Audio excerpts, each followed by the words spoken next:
আসসালামু আলাইকুম guys. Finally মই আপোনালোকক এটা ভিডিঅ'ত কৈছিলোঁ যে মই নিজাববীয়াকৈ কিডনিৰ ঔষধ বনাম। যে মই কিডনিৰ ঔষধ কিনিবলৈ গ'লে বহুত পইচা লাগে, তাৰ কাৰণে মই ঘৰুৱা পদ্ধতিৰে মই কিডনিৰ ঔষধটো বনাম। ধৰি লওক আপুনি কেমেৰাটো সন্মুখত লৈ আহক। এই ধৰি লওক পাণ লৈছোঁ, এইটো বাৰাই পাণ বুলি কয় আমাৰ ভাষাত, আপোনালোকৰ ভাষাত বা কি কয়।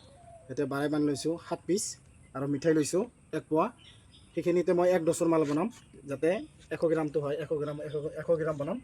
আৰু সেইখিনি মালটো এই গ্ৰাইণ্ডাৰ মেচিনতে দি আমি তাৰমানে একবাৰে গ্ৰেভি বনাই তাৰপৰা পানীত মিহলাই কৰি আমি বস্তুটো দিম।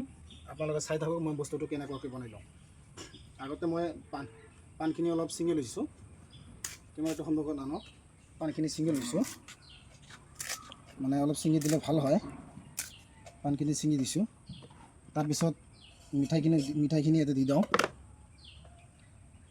মিঠাইখিনি দি দিওঁ।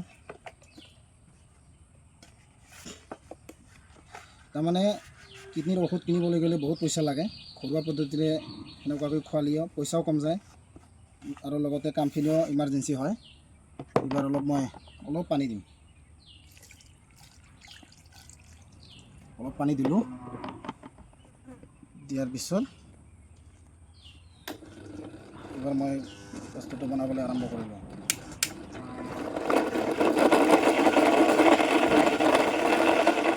গ্ৰেভিখিনি হৈ যোৱাৰ লগে লগে মই কি কৰিম, যাতে ডিংকাটো চাফা কৰি লৈ পেলাই ডিংকাৰে দি দিম একাপ কৰি, মানে 100 গ্ৰাম কৰি দিম। 1 হাজাৰ মানে 5 কেজি পানী মই দিছোঁ। 5 কেজি পানী মিহলাই কৰি বস্তুখিনি দি মই কেনেকুৱাকৈ দিওঁ আপোনালোকে চাই থাকক।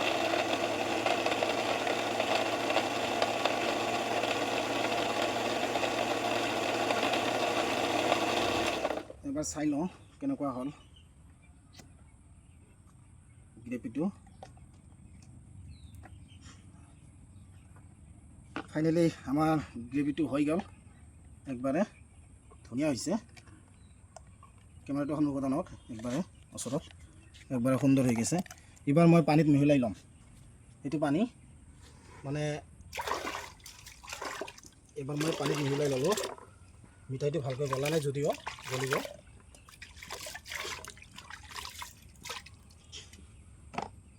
বলক মই এইবাৰ মই মিঠাই পানীখিনি আৰু বস্তুখিনি দি দিওঁ। আপোনালোকে চাই থাকক, একাপ কৈ দি আছোঁ।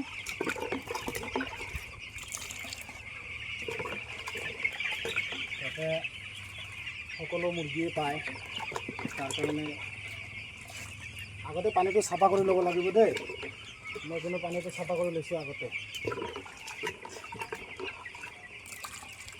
পানীখিনি ভালকৈ চাফা কৰি ল'ব লাগিব। লোৱাৰ পিছত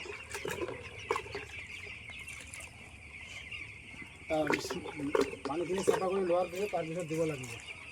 মই যেনেকৈ দি আছোঁ আপোনালোকে সেনেকুৱা কৰি দিব।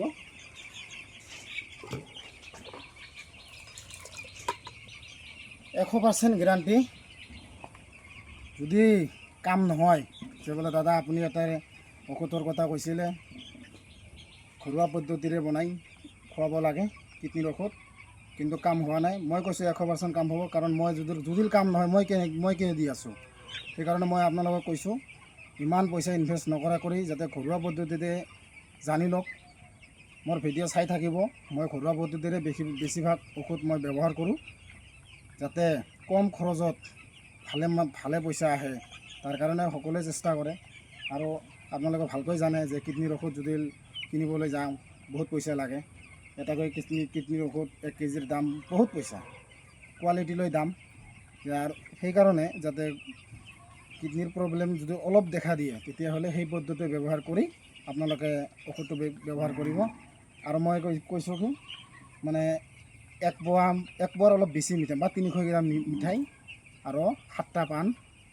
দেশী পাণ হ'লে অলপ বেছি ল'ব লাগিব। তাৰমানে দেশী পাণটোৰ তুৰ কম আৰু বাৰাই পাণটোৰ তুৰটো অলপ বেছি। সেইকাৰণে বাৰাইটো অলপ 7টা ল'ব লাগিব, অলপ ডাঙৰ। আৰু যেতিয়া দেশীটো 10টা দিলেই হ'ব। আজি ভিডিঅ'টো এইখিনিয়ে। যদি ভাল লাগে সকলোৱে লাইক কমেণ্ট শ্বেয়াৰ কৰিব।